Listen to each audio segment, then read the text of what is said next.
Artificial intelligence వల్ల ఉద్యోగాలు పోతాయనే ఆందోళనల మధ్య టెక్ దిగ్గజం జెఫ్ బెజోస్ సరికొత్త విశ్లేషణ చేశారు. ఏఐ వల్ల ఉద్యోగాలు పోవు సరికదా, భవిష్యత్తులో తీవ్రమైన కార్మికుల కొరత వస్తుందని ఆయన అంచనా వేశారు. ప్యారిస్ టెక్ సదస్సులో పాల్గొన్న ఆయన ఏఐ భవిష్యత్తుతో పాటు అంతరిక్షంలో భారీ కాలనీల నిర్మాణం, కాలుష్య పరిశ్రమలను స్పేస్లోకి తరలించే తన అద్భుతమైన కళల ప్రాజెక్టులను పంచుకున్నారు.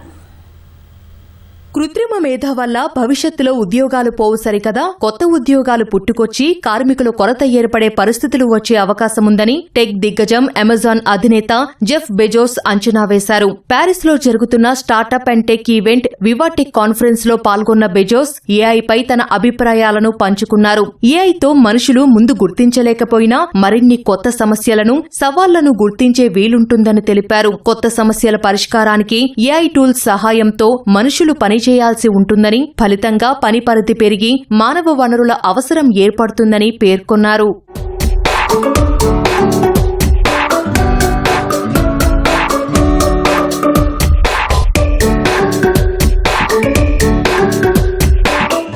గత నెలలో బ్లూ ఆరిజిన్ రాకెట్ పేలిపోవడాన్ని కఠినమైన క్షణంగా జెఫ్ బెజోస్ అభివర్ణించారు.